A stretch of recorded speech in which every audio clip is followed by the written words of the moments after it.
I think that you have to really, truly get bought into the idea that everything you want is on the other side of structure, process, and routine. It's not an exception of. Hey, everyone.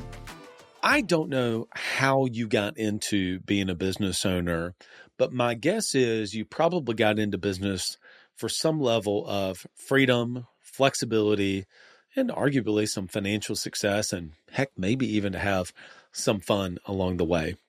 But let's narrow in and talk about two elements of that I just mentioned, and that is freedom and flexibility. You get to do what you want to do and when you want to do it.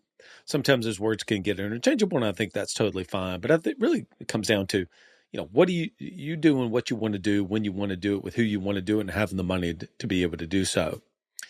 But you ever thought about that oftentimes that desire, that burning desire that we had to just not be told what to do by someone else, to be able to carve our own path, oftentimes comes at odds and bumps up against this idea that we need to have structure and process and routine into the organization.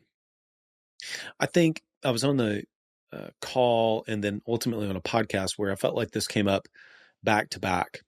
And these two things on the outside are probably subconscious in nature, but they were certainly this way for me. I felt very at odds that I personally did not want to effectively be told what to do. I like to make things up and, make it real and then allow other people to make it recur.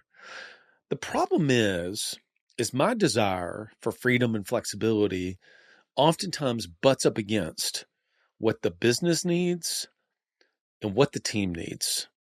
The team is asking you for consistency, for clarity, for structure, for organization.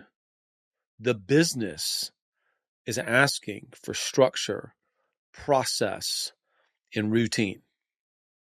But that bumps up against everything that we have as small business owners. I think it's particularly relevant in those business owners around $500,000 in revenue up to about $1 million. This becomes very, very challenging.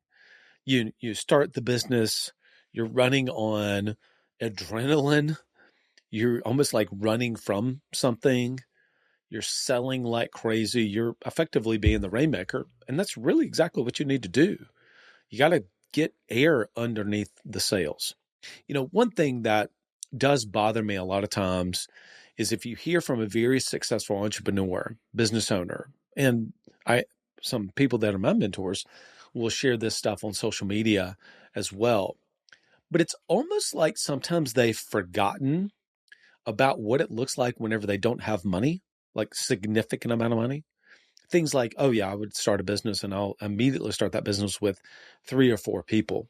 Well, you have either the financial resources yourself that you're investing, you're putting your personal money into investing into this new startup, or you've raised capital.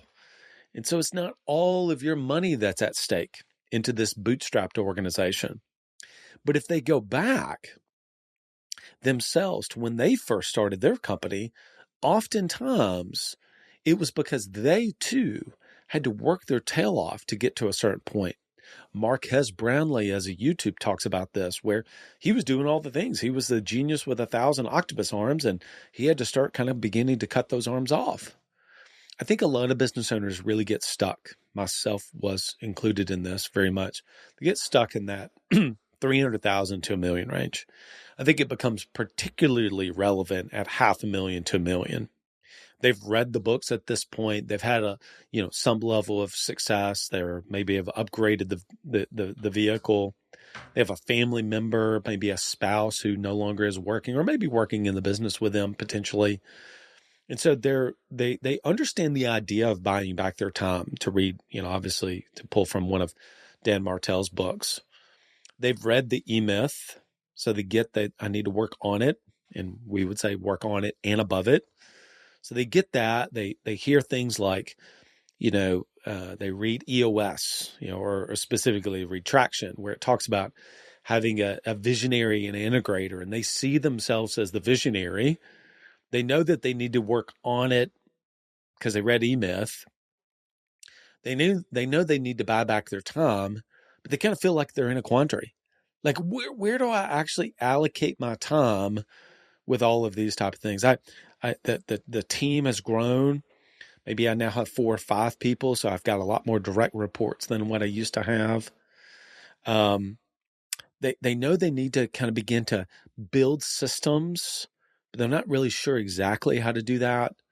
They get that it makes sense to actually have systems and processes documented into the business so they can transfer that knowledge to people, but they don't really know exactly what that looks like. And I think at the end of the day, that if business owners would more readily recognize the stage that they're at and recognize that it is indeed hard. I mean, listen, it's much easier when Dan Martell is able to hire 6-figure employees to be able to do it. And listen, I respect the heck out of Dan. This is actually really out of kudos to him specifically. And I do believe that you can buy back your time even in that first few $100,000 range. But oftentimes we subconsciously are butting up this idea of like, wait a minute, freedom and flexibility. That's why I did this. And yet everybody's asking me to delegate and create structure into the organization. And those two things can feel at odds from one another. So what's the solution? That's the problem. That's maybe some of you may see yourself in that situation, but what is the actual antidote or the solution to it? I think that you have to really, truly get bought into the idea that everything you want is on the other side of structure, process, and routine. The very thing that you fear the most of being boxed in a corner, feeling like it's too rigid, feeling like you can't be yourself, everything that you actually want is on the other side of structure, process, and routine. It's not an exception of. And so we started the business for freedom and flexibility, and it can give you everything that you want. You think about when we did an interview with Dustin Booth, and I interviewed Dustin on the podcast. Dustin's a very disciplined guy himself, but he talked about, like, I'm living my dream. He's living his dream because he embedded structure, process, routine, and discipline into the organization. The team needed that. They didn't need chaos. They wanted the business to be calm. Does that mean that we're not going to make iterations and improvements along the way? Of course we are. But the team really wants the business to be calm. They want it to be consistent. And a lot of times, we, the business owner, are the opposite of that. We are not consistent. We are not overly structured. We have to develop the skill of discipline, and we can do that. It just takes us some time to be able to do it. But if we can get to this idea, we can really buy into it philosophically. And as much as I love to, on this podcast, try to give you all tools, practical frameworks, concepts that you can go and take away, maybe even templates that you guys can use from us, or an asset that we can pass along to you. Sometimes there just has to be a shift in mindset. There just has to be this awareness, and we finally buy into this idea that I do need the business to run on an operating system, as an example. And I am, even though it's hard and I don't know how to do it, if I lean into it enough, I will start to begin to build some of these playbooks. I will be able to start to hand this off to my team. And so when we think about structure, process, and routine, what I'm talking about specifically is having the business to run on something outside of you. It's running on an operating system. It's not a you OS anymore. It's an actual business OS. It's a BOS, a business operating system. It's something that exists outside of whatever you and your name. And that's what the business is begging for. It's begging for that level of structure, that level of process embedded into it, that level of routine, and also your team is as well. And so while it can feel on the outside that freedom and flexibility can butt up against this idea of structured process and an operating system, in fact, it's not.